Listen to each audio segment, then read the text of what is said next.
of milk, you need milk. Ran out. Alright, small acts of kindness. If you ask me for a cup of water, I can very easily go and get you a cup of water. Small acts of kindness. However, in this particular surah, Allah is describing people who would even deny ma'un, who would even deny the smallest acts of kindness because of how miserly they are. Right? So, the word ma'un means an act of kindness, which people usually do not deny to each other. And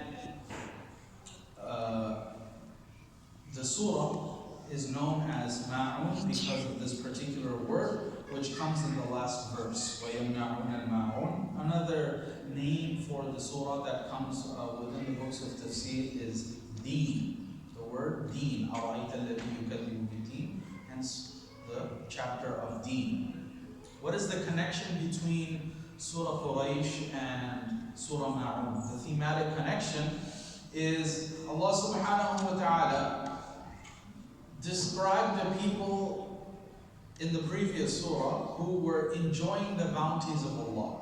Who were enjoying the bounties of Allah because they were saved, right? And that incident was mentioned in the surah before that.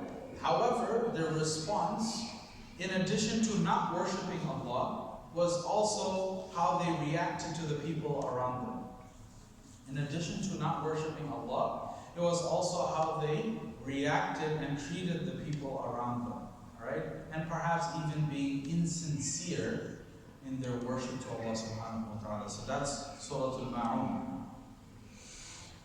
Surah Al-Ma'un, as I mentioned, the first half talks about the attributes whom we can say specifically talk about the mushrikeen, the people of Mecca. And the second half talks about attributes that we can say are the munafiqeen, the people whom the Prophet ﷺ and the Sahaba radiallahu ta'ala anhum encountered in Medina. However, the one aspect of the Quran that makes it universal is the fact that we have to look at the attributes and not the people.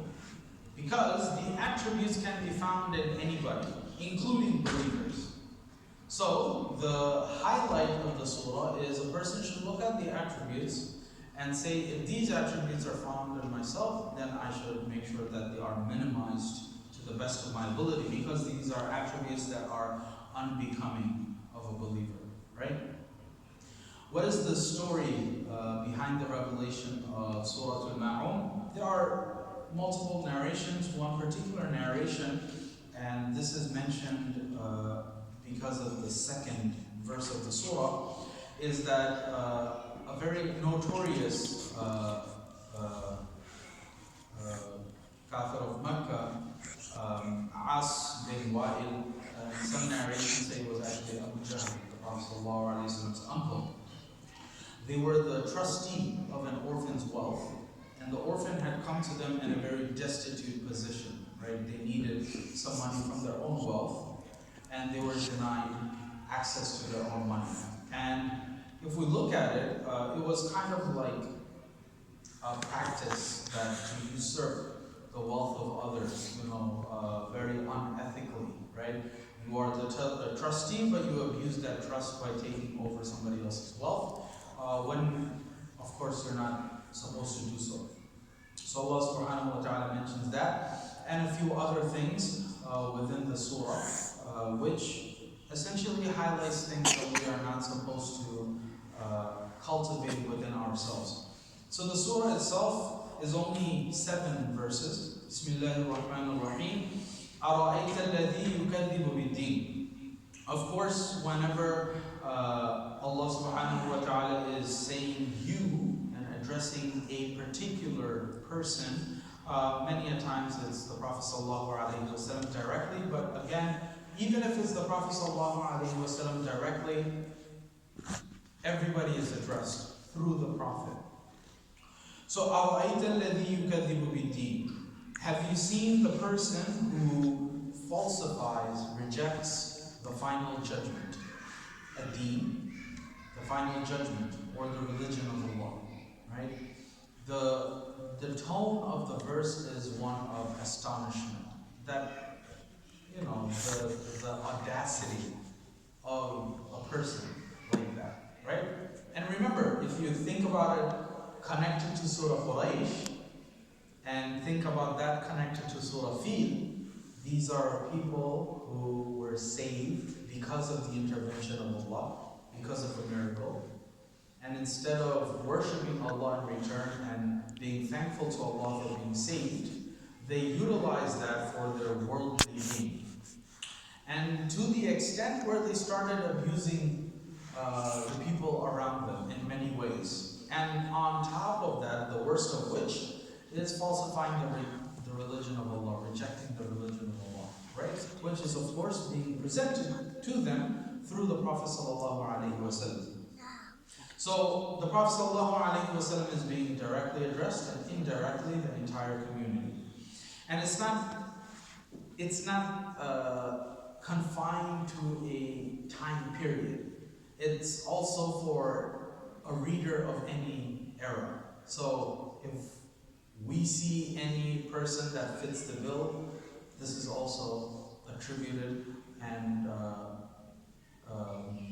related to them, including ourselves, if we find these particular attributes in us. So who is this person that falsifies the religion, right? These are some likely attributes that are within this individual, right? So if we have these attributes, or if we see these attributes within our community, within our society, it is extremely unbecoming of somebody who says La ilaha illallah Muhammadur Rasulullah to have these qualities in them. Because you cannot, on one hand, testify to the oneness of Allah and believe in the Prophet ﷺ, and then on the other hand also have these qualities. Is it possible? Yes, of course. We see many examples, right? The paradox. But at the same time, it is the ideal that we are supposed to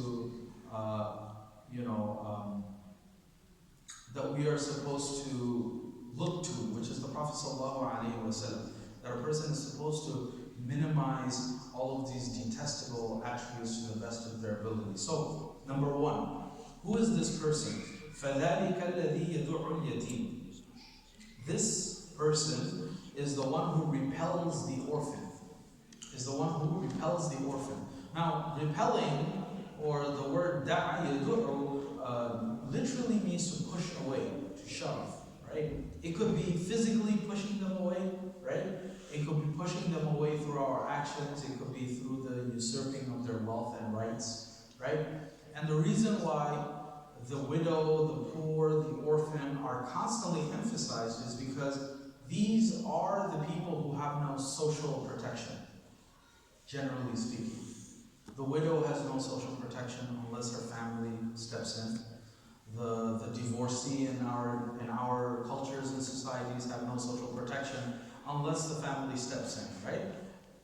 And a lot of times it's because of our own misunderstanding and misconceptions, right? The orphan has no social protection because the father figure is not there, or both the father and the mother is not there. So essentially, those who are immoral, they will go for the lowest hanging fruit, right? The people who they can take advantage of are the ones who don't have anybody to stand up for them. The poor, the destitute, the people who don't have the ability to speak out for themselves, these are the ones that are always taken advantage of, right? Why? Because nobody would stand up for them. Which means that in our communities and societies, these people are supposed to be at the forefront in making sure that our attention is going to them, that they are taken care of, right? Because everybody else has some type of safety net, right? They have some type of social protection. But the ones who don't are the ones who deserve most of our attention, if not all of our attention, right? فَذَلِكَ الَّذِي يَدُعُ الْيَتِيمِ. These are the people who repel the orphan, who literally or metaphorically push the orphan away, right? Because out of sight, out of mind, right? وَلَا يَحُضُّ عَلَى طَعَامِ الْمِسْكِينِ. And these are the people who will not urge or who will not encourage the feeding of the poor. right? Who will not encourage or rouse the feeding of the poor. In other words, they are so tight-fisted or so absent-minded about the poor of their community that they don't do it themselves. They don't feed the poor themselves. But at the same time, they don't encourage the people around them to do it. Because if you can't do it, then at the very least you can advise somebody else to do it. If Allah didn't give you the ability, but Allah gave you the ability to encourage somebody else, then look, that's what you should do, because somebody should be doing it. If you are not doing it, then somebody should be doing it. However, these people don't do it themselves, and they don't encourage their friends to do it either.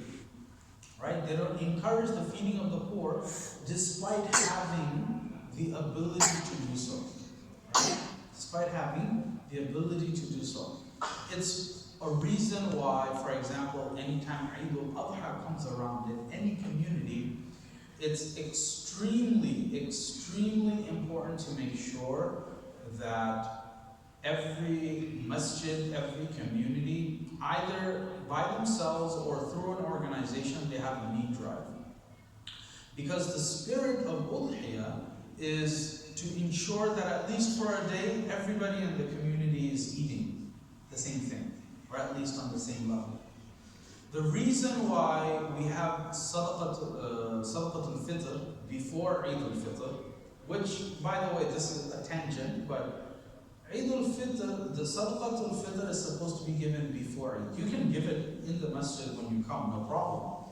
But the purpose of it is so that everybody in the community can participate. The Sadaqat al-Fitr is given at the time of Salah, and then it's distributed 2 days later. How are those people who are deserving of it going to join in the celebration? Because that's the purpose of it. Not every family can afford to buy their children new clothes or have some, nice food and things like that for Eid. But Sadaqat al-Fitr is supposed to facilitate that. This isn't zakat. This is just to make sure that everybody is enjoying Eid the same way, or at least similarly, right? So, وَلَا يَحُضُّ عَلَى طَعَامِ الْمِسْكِينِ. A lot of times we don't have the opportunity, right? We have food drives, for example, canned food drives, right? Once in a while to make sure that people are helping the local food pantries and things like that, right? Especially when it comes to the winter months, right? It's even more important to make sure that the local soup kitchens and the food pantries are stocked, right? Why? This is Ta'am al-Miskin. This is how we are contributing to making sure that nobody goes hungry. Right? So the spirit of Udhiyah is not just about sacrificing, but sharing it.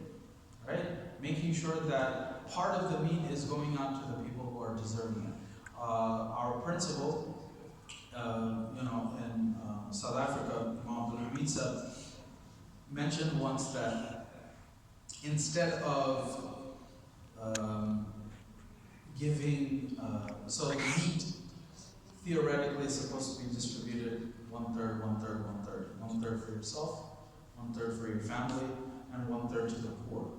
And he said that how we do it is 1/3 for ourselves, 1/3 to the family, who will give us 1/3 back. So we don't usually lose anything, right? And then 1/3 for the bride, which is the barbecue pit, because barbecuing is a very big part of South African culture. So he said we keep everything to ourselves. But the spirit of it is supposed to be that you give it away, that you feed people, right?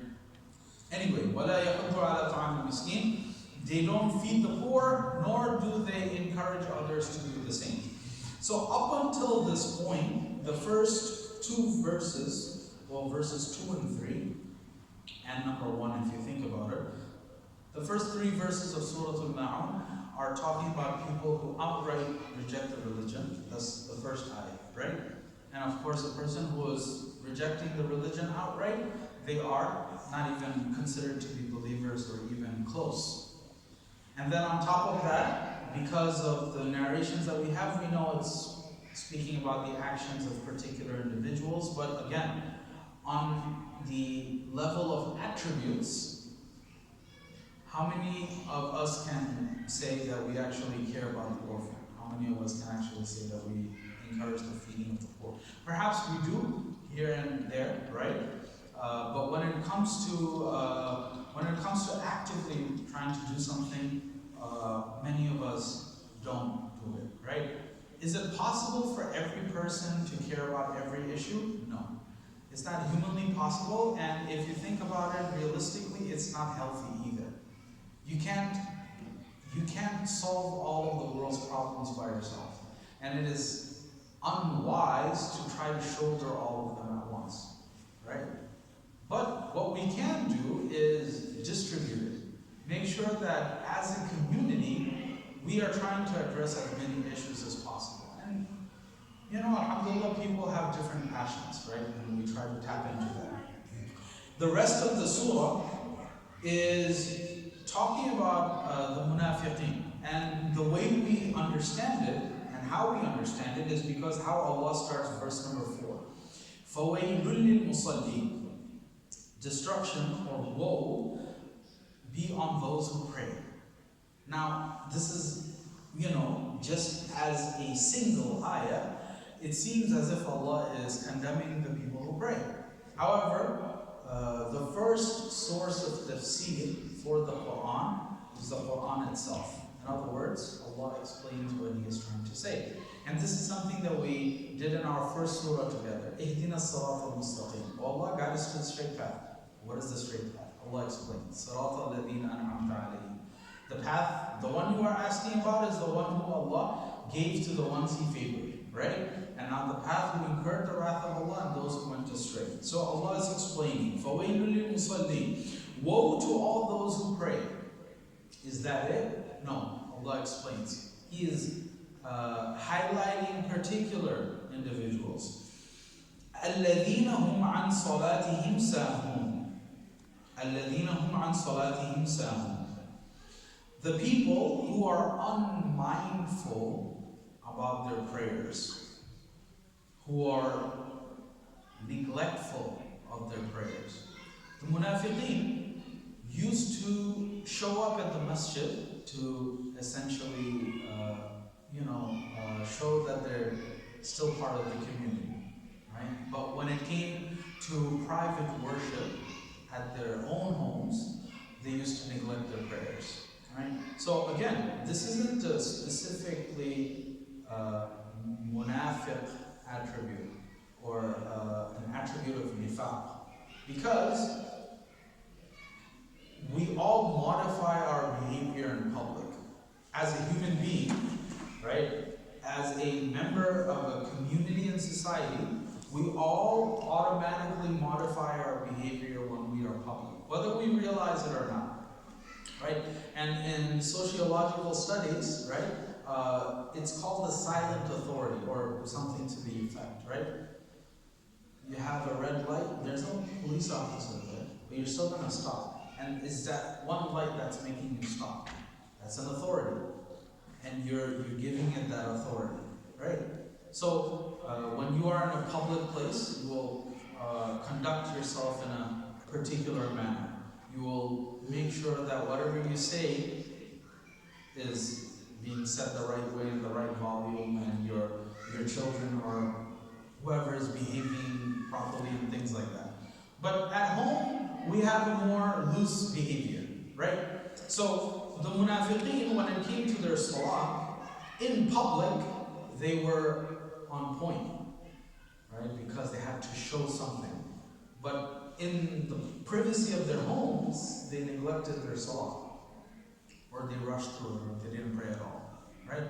So again, for our own understanding, for our own benefit, how do we treat our salah when we are praying alone versus when we are praying in the masjid with people in front of you? Do we give it the same amount of care? Do we give it the same amount of attention? Right? And this leads into the next ayah, which is الَّذِينَ هُمْ يُرَاءُونَ. Those who only make a show of their worship. Right? Everything that the munafiqeen did was to show to the Prophet ﷺ, to the companions, and of course the Prophet ﷺ knew because Allah informed him. However, for a public display, right? A public display of piety. All the symbols were there, right? And this is again something that we can very easily apply to ourselves, right? All the physical markers of the religion that we have, whether it's our beard, our clothing, our salah, for men, women, how we conduct ourselves, with the community in the masjid versus how we conduct ourselves with the family at home. All of these things are part of it, right? There should be as little dissimilarity as possible in our public and private lives, right? And as dissimilar as it's going to be, that's how closer we are to being actually truthful in what we are showing, right? Yes, of course, I'm not talking about, acting the same in the masjid as you might at home, because you are naturally more free with your family, right? But I'm talking about, the false qualities and attributes of the behavior that we have a tendency to show, right? And sometimes we do this unconsciously, sometimes we do this deliberately, right? Or just worship in particular, right? The things that we do in the masjid, do we do those things at home, right? So الَّذِينَ هُمْ يُرَاءُونَ, we have to make sure that our ibadah, all of our worship is specifically for Allah, nobody else. And sometimes it's more easier said than done, right? But it's something to aspire to, that of course that our ibadah is for nobody but Allah, and we do not do it to show anybody else whatsoever. And the last ayah about the munafiqeen, so it started off by Allah subhanahu wa ta'ala saying woe to a particular group who pray, and Allah highlighted two attributes, that they are neglectful and that they do it for show. And وَيَمْنَعُونَ الْمَاعُونَ, they withhold the basic good, the basic aid from other people, right?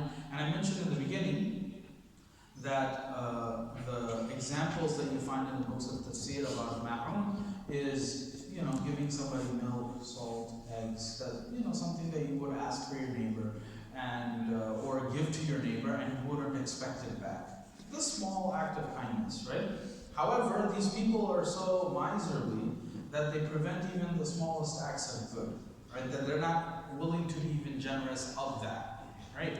So, from top to bottom, in Surah Al-Ma'un, we have four particular qualities mentioned. Four particular qualities. Number one was miserliness, right? Which is the last one that we did, miserliness, right? To be stingy and to be tight-fisted. Number two, leaving the salah, or being neglectful of salah. Being neglectful of salah. Number three, showing off when it comes to our salah, or even generally when it comes to our worship. And number four, preventing good and charity, which is, the examples were not feeding the poor and usurping the rights of the orphan, right? So these four particular attributes are mentioned in Surah Al-Ma'un. And according to some books of Tafseer, Surah Al-Aqsa, which is the next surah, gives four counter qualities to these. And Allah subhanahu wa ta'ala is telling the Prophet sallallahu alaihi wasallam that these are the attributes that you should cultivate within yourself, right? And for the believer, these are the attributes that you are supposed to replace the ones here with, right? So inshallah, next week, because it's our monthly potluck, we will have a lecture instead of our weekly tafsir, because we will have a lot of the community coming, inshallah. The following week, inshallah, we will continue. We will do Surah Al-Kawthar, and that will be essentially a continuation of some of the themes of Surah Al-Ma'un. In particular, Allah subhanahu wa ta'ala gives us the counter qualities to what he mentioned in Surah Al-Ma'un. Allah subhanahu wa ta'ala guide us, protect us, may give us knowledge that benefits us. Allah subhanahu wa ta'ala gives us the ability to minimize the bad attributes and qualities that we have. May Allah give us the ability to increase and cultivate the good that Allah subhanahu wa ta'ala has given and has put within us. Wallahu a'lam billahi tawfiq. Assalamu alaikum wa rahmatullahi.